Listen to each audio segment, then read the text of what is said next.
8 नवंबर 1923 की रात जर्मनी के म्यूनिख शहर में हवा में टेंशन, बारूद और डर की महक घुली हुई थी।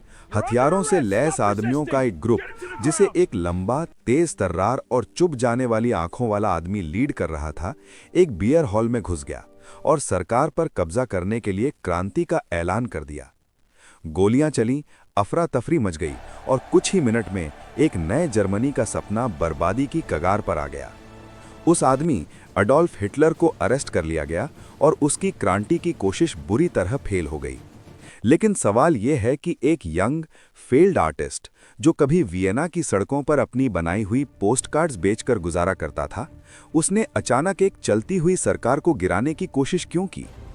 आखिर ये आदमी, जो एक स्ट्रगलिंग पेंटर के तौर पर शुरू हुआ, कैसे दुनिया के सबसे ताकतवर देशों में से एक का लीडर बन गया, एक वर्ल्ड वॉर शुरू किया और लाखों लोगों के सिस्टमैटिक मर्डर की प्लानिंग की? ये कहानी एडोल्फ हिटलर की है, न कोई मिथ, न कोई प्रोपेगेंडा, बल्कि एक असली इंसान की, जिसकी एम्बिशन और जुनून ने इतिहास को हमेशा के लिए बदल दिया। एडोल्फ हिटलर का जन्म 20 अप्रैल 1889 को ऑस्ट्रिया के ब्राउनाउ आम इन में हुआ था। उनके पिता एलॉयस हिटलर एक सख्त और रौब जमाने वाले इंसान थे, जबकि उनकी मां क्लारा हिटलर उनका बहुत ख्याल रखती थीं और उन्हें ढेर सारा प्यार देती थीं। बचपन से ही वो काफ़ी सेंसिटिव थे, हर काम परफेक्ट तरीके से करना चाहते थे और उनके अंदर पहचान पाने की गहरी इच्छा थी। उनकी स्कूल लाइफ कुछ खास नहीं थी, लेकिन वो ड्राइंग में बहुत अच्छे थे और एक पेंटर बनने का सपना देखते थे। ये सपने तब टूट गए जब Vienna academy of fine arts ने उन्हें 2 बार रिजेक्ट कर दिया। इस रिजेक्शन, गरीबी और सालों तक वियना की सड़कों पर भटकने ने उन्हें अंदर से कड़वा और गुस्से वाला बना दिया। वियना में रहते हुए उन सालों के दौरान उनका सामना कट्टर यहूदी विरोध, अत्यधिक राष्ट्रवाद और जातीय श्रेष्ठता की थ्योरी से हुआ। उनकी पर्सनल फेलियर और इस तरह की आइडियोलॉजी के मिलन ने उस आदमी की नींव रखी जो वो आगे चलकर बनने वाले थे।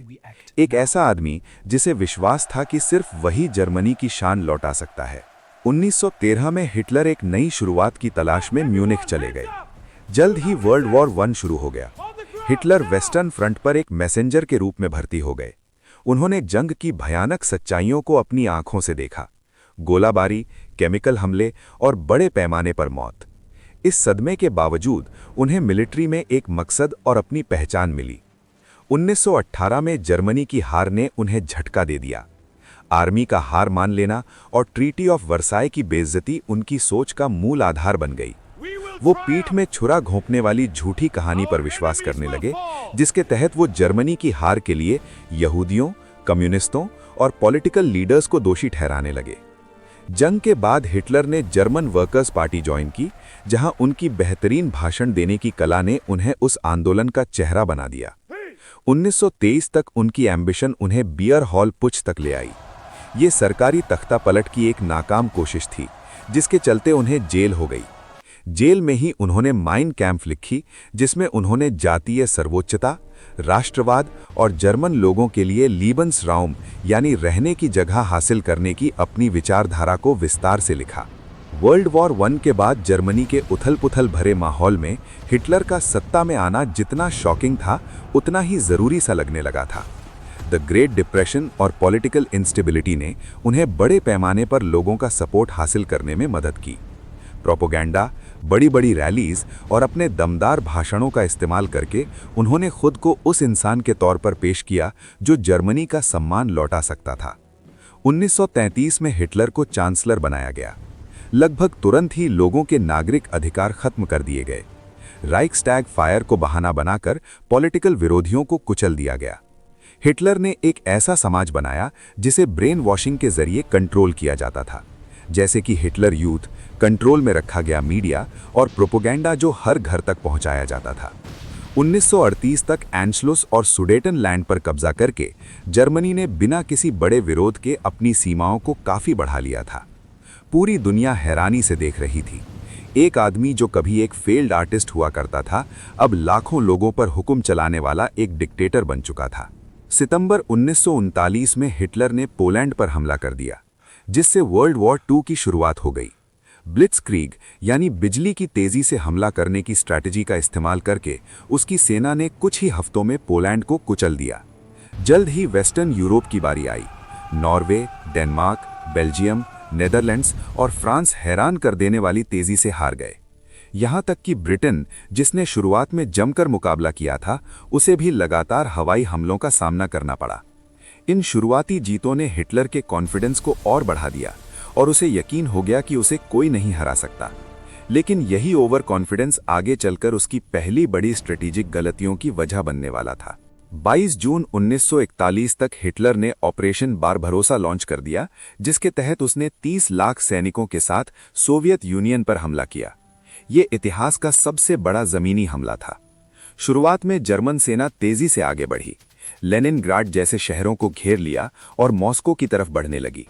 लेकिन सोवियत यूनियन की सब कुछ जला दो और पीछे हटो वाली स्ट्रैटेजी, भयंकर सर्दियों और सामान और सैनिकों को इतनी दूर तक पहुंचाने में हुई मुश्किलों ने जर्मन सेना की रफ्तार को धीमा कर दिया। दिसंबर 1941 में हुई मॉस्को की लड़ाई ने हिटलर की मिलिट्री ताकत पर पहला बड़ा ब्रेक लगाया। पहली बार असलियत उसके ओवर कॉन्फिडेंस से टकराई और इसने उसके मन में शक और डर के बीज बो दिए। इसी दौरान हिटलर अपने सबसे भयंकर वैचारिक लक्ष्य को पूरा करने में लग गया, यहूदियों और उन दूसरे समूहों का सिस्टमैटिक तरीके से सफाया करना जिन्हें वो अवांछित मानता था। यहूदी बस्तियां बनाई गईं, लोगों को देश निकाले देने का इंतजाम किया गया और आइंज़ाट्सग्रुppen नाम के चलते मौत के दस्तों ने हजारों लोगों को मौत के घाट उतार दिया। आउशविट्स, त्रेब्लिंका और सोबिबोर जैसे कॉन्सेंट्रेशन और एक्सटर्मिनेशन कैंप्स बड़े पैमाने पर कत्ल करने वाले सेंटर्स बन गए। लाखों लोग ऐसी हालत में मारे गए जिसकी कल्पना भी नहीं की जा सकती। हिटलर इस सब से काफी हद तक अलग थलग रहा, बस ऑर्डर देता रहा और इसकी इंसानी कीमत से खुद को दूर रखता रहा।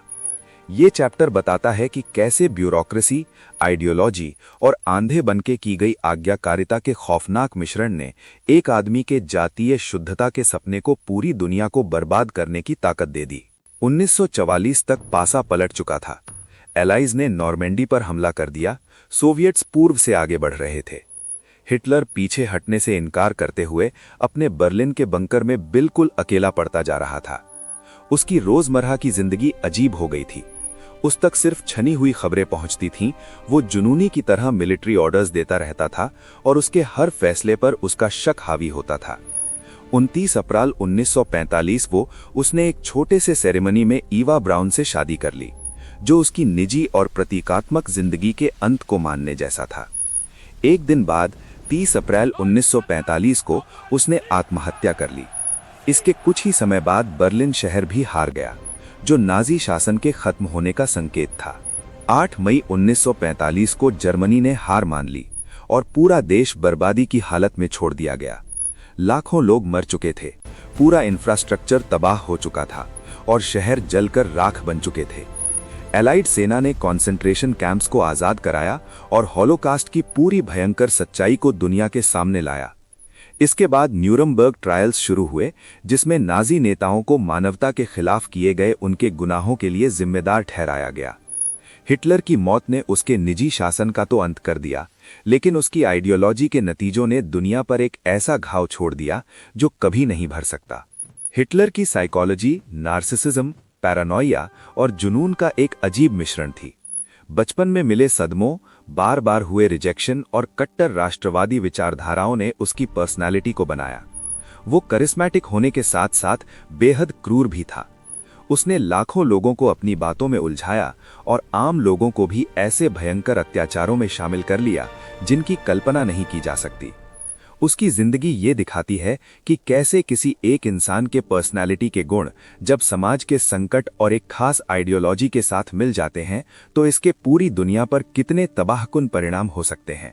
हिटलर की विरासत ऐतिहासिक भी है और नैतिक भी। ये हमें बेलगाम राष्ट्रवाद, प्रोपेगेंडा और आंख बंद करके की जाने वाली आज्ञाकारिता के खतरों से बारे में चेतावनी देती है। समाज को क्रिटिकल थिंकिंग, हमदर्दी और होशियारी को बढ़ावा देना जरूरी है ताकि उसके जैसे लोग दोबारा पैदा ना हो सकें। हॉलोकास्ट से जुड़ी शिक्षा, उसकी यादगारें और ऐतिहासिक दस्तावेज एक याद दिलाने का काम करते हैं कि आइडियोलॉजी कभी भी इंसानियत की जगह नहीं ले सकती और इतिहास को कभी भी भुलाया नहीं जाना चाहिए। आज हिटलर के कामों को पूरी दुनिया में पढ़ा जाता है, उसकी बड़ाई करने के लिए नहीं, बल्कि समझने और इससे दोबारा होने से रोकने के लिए। उसकी जिंदगी एक चेतावनी का काम करती है कि जब ताकत, जुनून और आइडियोलॉजी के साथ मिल जाती है तो वो देशों, सभ्यताओं और लाखों जिंदगियों को बर्बाद कर सकती है। आखिरी सबक साफ है, जागरूकता, नैतिकता और शिक्षा ही इंसानियत का सबसे मजबूत बचाव है, उस दहशत को दोहराने से रोकने के लिए जिसे एक आदमी की सोच ने जन्म दिया था।